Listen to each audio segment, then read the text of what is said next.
Dans ce hangar, ce n'est pas moins de 900 tonnes de pommes de terre certifiées bio qui sont dans l'attente d'un acquéreur.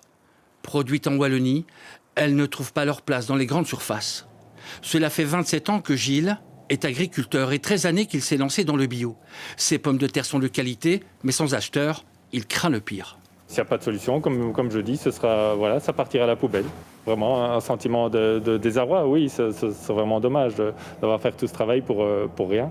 Et tout en sachant que ces pommes de terre sont là et que ce sont des pommes de terre d'autres pays qui vont arriver dans les assiettes du consommateur.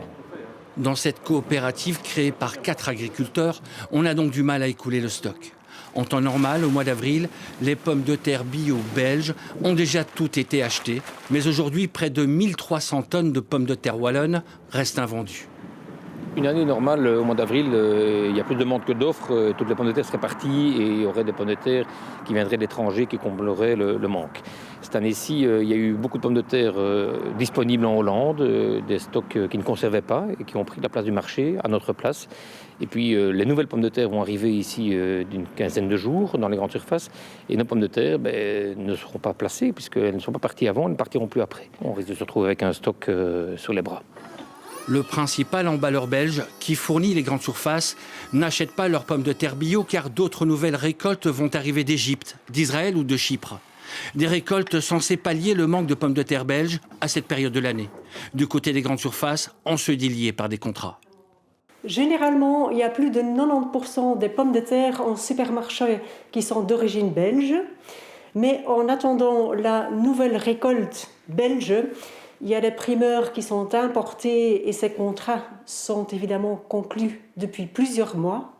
Mais dès que la nouvelle récolte des pommes de terre bio belges sera disponible, les supermarchés feront un maximum pour les mettre en vente aux consommateurs. Dans une autre coopérative, 200 tonnes sont encore entreposées. Précisons que les agriculteurs investissent dans de nouvelles installations de stockage très performantes. Ils affirment que la réalité d'hier n'est plus celle d'aujourd'hui.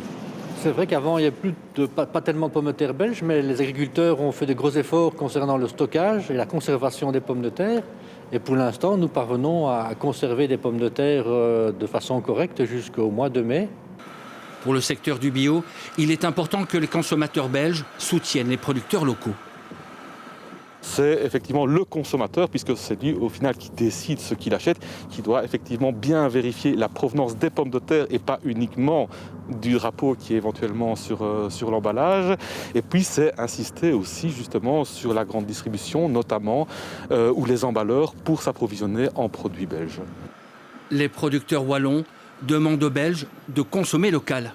D'autant plus que la Wallonie a pour objectif d'atteindre 30% de la surface agricole utile en agriculture biologique d'ici 2030.